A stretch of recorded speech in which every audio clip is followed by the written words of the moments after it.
Hello everyone! Today we're going to talk about irony. You may have heard about the idea of irony a few times when discussing a plot in the story, but what exactly is it? Well, today I'm going to break down what irony is and provide an example in this video. Irony is a literary device that is used by many authors. There are two types of irony. One type of irony is situational irony. The other type of irony is verbal irony. In situational irony, the ending of a story typically goes different than what a character expects. With verbal irony, a character says the opposite of what they mean in a story. Irony is used for a variety of purposes. Sometimes it is used for humor. It can also be used to build suspense. Let me give you an example. This example is included in a product called 12 Middle School Literature Stories Organized by Theme and Topic. The link to the full resource will be provided in the description of this video. Laura almost tripped over it. That is how she first noticed the box.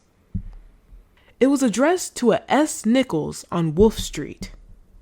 Wolf Street was just on the next street. On the top of the box, there was an orange ribbon of tape that explained that the box was fragile. Fragile, wondered Laura. The box was the length of a sheet of notebook paper and was as high as a shoebox. I wonder what is inside, thought Laura. Laura reached down to pick up the box. It was as light as a piece of paper, she thought. The weight of the box added to Laura's curiosity. That is, when she gently shook it, it sounded like sand jiggled in the box. That is so strange. I wonder what is inside of the box, thought Laura. Laura reminded herself that the box did not belong to her, but instead to S. Nichols of Wolf Street. She peered both ways to see if any neighbor was looking. Then she brought the box into the house. When she got inside of the house, Laura placed the box onto the table and made herself a cup of tea. Inside of her house, she became even bolder and spoke to herself out loud. Isn't that what they have mail insurance for? The sender, even the post office, can easily replace the box when Mr. S. Nichols does not receive it. Laura thought out loud. But then, Laura's conscience clawed at her like a gentle kitten, telling her not to open the box. She looked at the box once more and shook it again. It's not my fault that it was delivered to the wrong house. Besides, I deserve whatever is in the box anyway, Laura said.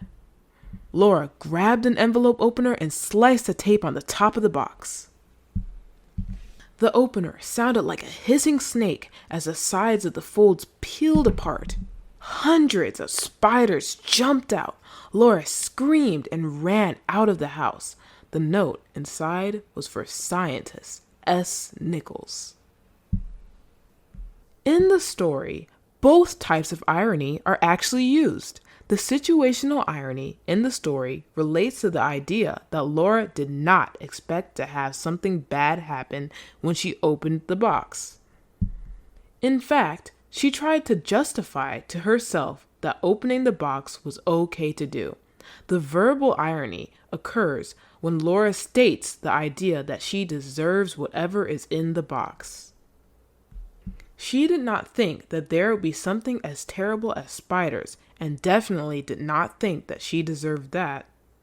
For more resources similar to this, there will be a link in the description of this video to access the full product by Literacy and Math Ideas.